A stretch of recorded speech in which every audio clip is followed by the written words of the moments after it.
नमस्कार दोस्तों, स्वागत है आपका हमारे YouTube चैनल एक्स में। हम बात करेंगे आज। इससे पहले मैंने क्लास 10 की फिजिक्स में जो पढ़ाया था उत्तल दर्पण, उससे पहले अवतल दर्पण, गोलीय दर्पण, और आज बात करेंगे आवर्धन। आवर्धन किसे कहते हैं, या कई जगह रेखीय आवर्धन लिखा हुआ होता है, तो एक ही बात है। देखिए, आवर्धन किसे कहते हैं? आवर्धन प्रतिबिंब की लंबाई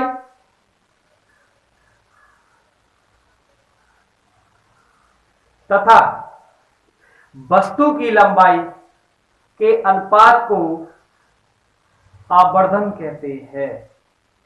या यूं कहें कि प्रतिबिंब की ऊंचाई तथा वस्तु की ऊंचाई, वस्तु को बिंब भी कहते हैं, बिंब की ऊंचाई के अनुपात को आवर्धन कहते हैं। इसे स्मॉल एन से प्रदर्शित किया जाता है। चलिए देखते हैं। आवर्धन बराबर आपका आ जाएगा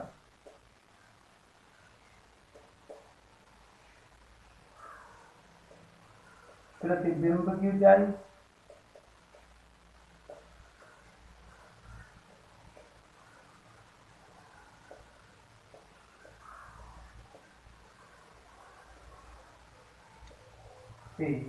और बॉल में आ जाएगा आपका बिंब, मतलब वस्तु।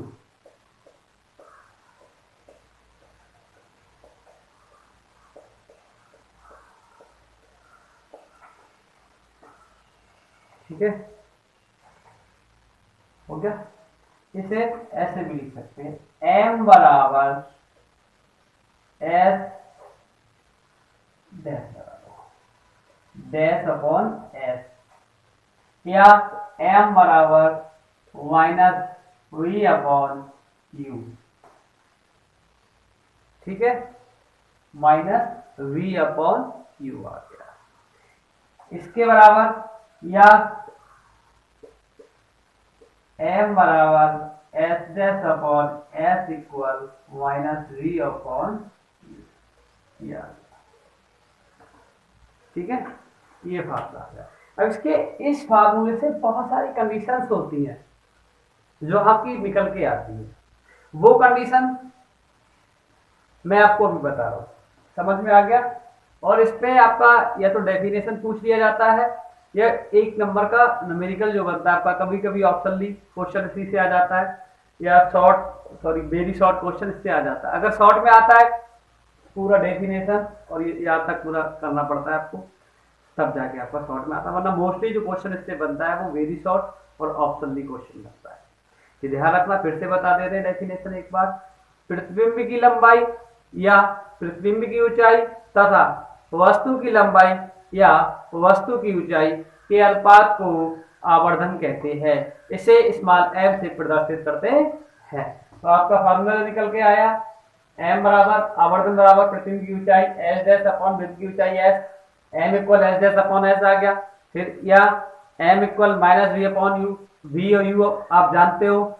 मैंने इससे पहले जो दर्पण का सूत्र बताया था, फार्मूला लिखाया था, तो उसमें बताया था वन अपॉन एफ बराबर one upon V plus one upon U, जहां पे बताया था एफ फोकस दूरी, वी प्रतिबिंब की लंबाई और यू वस्तु की, है ना। ये सब मैंने बता दिया, ये सब कुछ बता चुका था, लेकिन आप फिर से बता दे रहा हूं। अब बात आती है कि इसका क्या यूज है, मतलब क्या मैंने अभी बताया था, इससे बहुत सारी कंडीशन है वो निकल के आती है। वो कैसे निकल के आती है? इसे मान लो हमारी एक डैश नहीं, इसे मान लो आई और इसे मान लो ओ।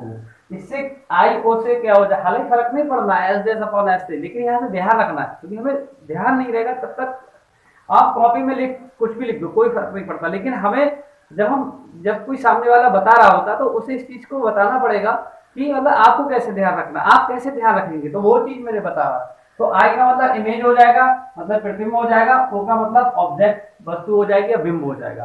क्लियर? ठीक। अब इसकी जो कंडीशंस है वो मैं आपको बता रहा हूं। कंडीशंस क्या थे, चलिए आप नोट कर दिया।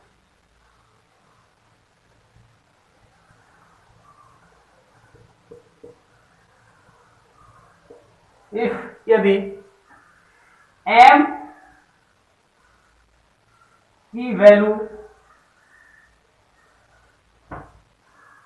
नेगेटिव हो, ऋणात्मक हो, अगर m का मान ऋणात्मक है तो आपका प्रतिबिंब कैसा होगा?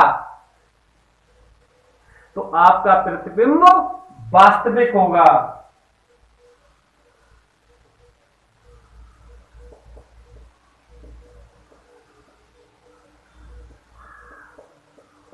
वास्तविक प्रतिबिंब होगा। अगर ये माइनस शिक्षक करता है तो यहां पे ऋणात्मक लिख दीजिए, माइनस। क्लियर? यदि m आवर्धन का मान कैसा हो? माइनस में हो, ऋणात्मक हो, तो उसके द्वारा जो बना प्रतिबिंब होगा वो कैसा होगा? वास्तविक होगा। वास्तविक क्यों होगा? वास्तविक इसलिए होगा क्योंकि माइनस आएगा, जब m का मान ये माइनस आएगा तो फोकस दूरी भी माइनस निकल के आएगी। फोकस दूरी जब माइनस निकल के आएगी तो फोकस दूरी माइनस किसकी होती है? और फोकस दूरी माइनस जो होती है आपके अवतल दर्पण की होती है। अवतल दर्पण के द्वारा प्रतिबिंब कैसे बनते हैं? वास्तविक। कैसे बनते हैं? वास्तविक।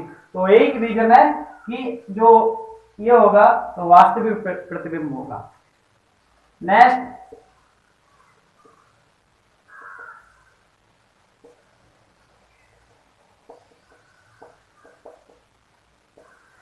यदि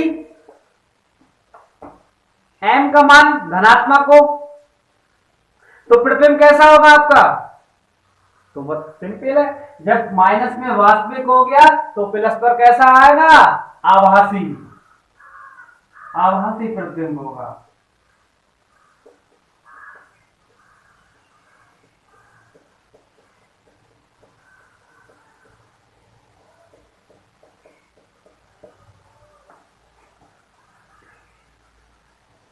क्लियर?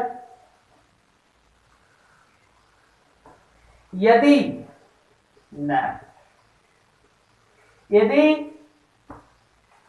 HI इक्वल एज 0, मतलब प्रतिबिंब की लंबाई और वस्तु की लंबाई बराबर हो, तब m का मान कितना आएगा? तब m का मान 1 आएगा। मतलब प्रतिबिंब का आकार वस्तु के आकार के बराबर होगा या है। ठीक है? नेक्स्ट, ये हो गया आपके पॉइंट। यहां से देखिए, इधर जगह नहीं है, चलिए यहां पर बता देते हैं। ठीक है, इस आप लोग के नेक्स्ट,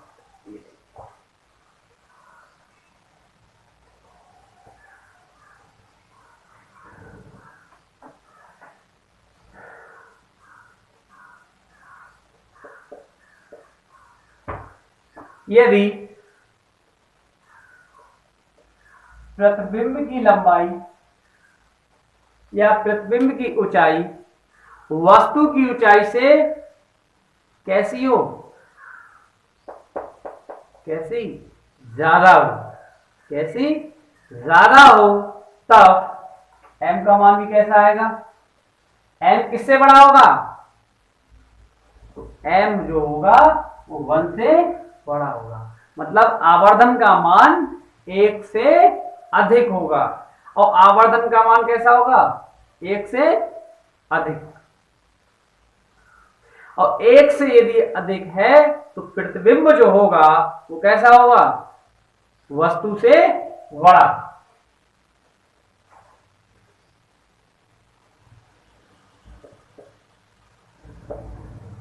प्रतिबिंब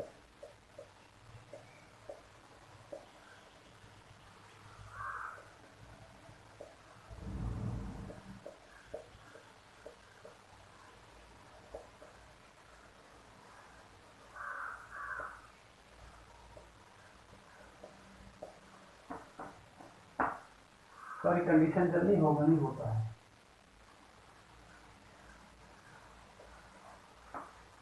यदि पृथ्वी की लंबाई वस्तु की लंबाई से अधिक है तो उस स्थिति में m का मान भी कितना होगा, 1 से अधिक होगा, और 1 से अधिक होगा तो पृथ्वी कैसा होगा, तो पृथ्वी वस्तु के आकार से बड़ा होता है।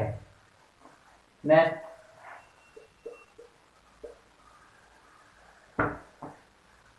अब यदि इसका जस्ट अपोजिट एस आई की वैल्यू कैसी हो, एस 0 से कम हो, जब एस 0 से कम होगी तो एम का मान कितना हो जाएगा आपका,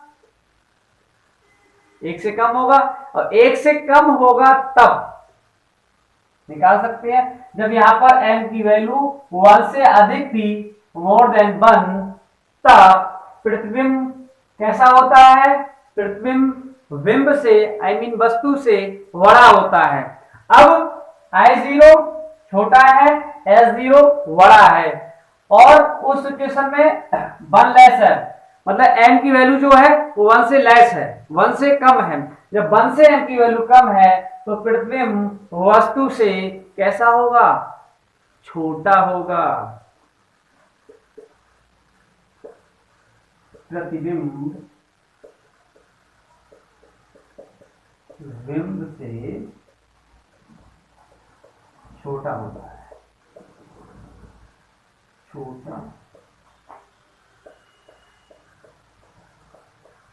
होता है। क्लियर? एक नोट और डाल लो। देखिए आप इसे नोट बनाते रहें ताकि आपको भविष्य में कोई दिक्कत नहीं आए। अगर कोई समझने में समस्या है, कोई दिक्कत है तो हमारे कमेंट बॉक्स में कमेंट डाल दीजिएगा, हम उसका रिप्लाई जरूर देंगे, आपकी समस्या का समाधान जरूर करेंगे, ये हमारी जिम्मेदारी है। नोट लिख लो या मैं बोर्ड पे लिख लूं, चलो लिख लो। समतल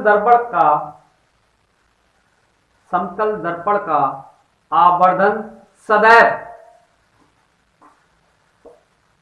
+1 होता है। नोट कर लीजिए कॉपी पर, समतल दर्पण का आवर्धन +1 होता है, और प्लस है तो इससे पहले मैंने कंडीशन बताई थी, तो प्रतिबिंब कैसा होगा, वास्तविक या आभासी, आभासी होगा। कैसा होगा, आभासी होगा। और प्रतिबिंब का आकार यदि m का मान 1 हो तो प्रतिबिंब का आकार वस्तु के आकार के बराबर होता है। ठीक है, ये हो गया एक और कंडीशन। इसमें और कंडीशन तो भी बता देते हैं, फिर आपका ये फिनिश हो जाएगा।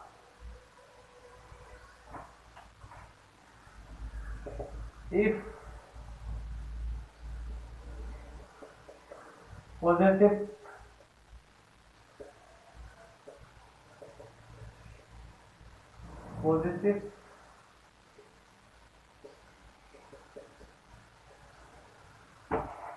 नेगेटिव, ठीक है। आप देख रहे हैं ऊपर m equal positive, m equal positive, m equal negative, लेकिन इसकी जो 2 बार पॉजिटिव है, इसमें जो कंडीशंस हैं आपकी वो क्या है वो बता देते हैं। इसमें होगा पॉजिटिव के साथ m का मान धनात्मक है, इसके साथ यदि m का मान 1 से लेस है, 1 से कम है, तो दर्पण कैसा होगा। अगर बात करें दर्पण की, कोई पूछ ले m का मान यदि 1 से कम है तो वो कैसा दर्पण होगा, तो कैसा दर्पण होगा, तो दर्पण उत्तल होगा। तो दर्पण कैसा है, तो दर्पण कैसा होगा, उत्तल, तो उत्तल दर्पण है।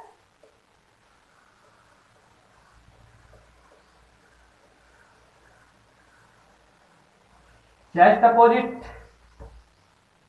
यदि m का मान बढ़ाओ किससे, 1 से, ये बात मैंने पहले भी बताई थी, तो प्लस माइनस का झाड़ चल रहा था ना, तब बताइए आभासी और वास्तविक की कंडीशन में मैंने एफ यू ये सब कुछ समझाया था, वही बात है। एम का मान यदि एक से अधिक है तो दर्पण कैसा होगा, तो दर्पण आपका तो अवतल दर्पण।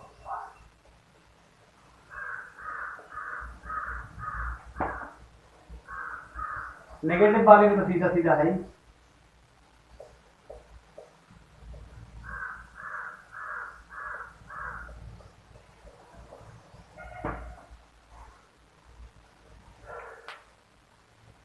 ये इसलिए मैंने बताए क्योंकि इनसे संबंधित कभी कभी आपका ऑप्शन में प्रश्न आ जाता है, या कहीं आपका जो न्यूमेरिकल्स होते हैं उसमें पूछ लिए जाते हैं कि मतलब यदि आवर्धन एक से कम हो, पूरा क्वेश्चन दे रखा होगा उसके लास्ट में थोड़ा सा लिंक जोड़ देते हैं कि यदि एम का आवर्धन एक से कम हो तो कैसा दर्पण होगा, तो कैसा दर्पण होगा, कैसा दर्पण होगा, अब उत्तल होगा, एक से अधिक अवतल होगा, नेगेटिव अवतल होगा। क्लियर, ये आपका जो आवर्धन था पूरी तरह से फिनिश हो गया, और मुझे उम्मीद है कि आप सभी को बहुत अच्छे से समझ में आ गया होगा। अगर कोई इसमें दिक्कत हो, समझने में समस्या आती हो तो मेरे कमेंट बॉक्स में लिख दीजिएगा, मैं उसे नेक्स्ट टाइम पे समझा दूंगा। It's okay.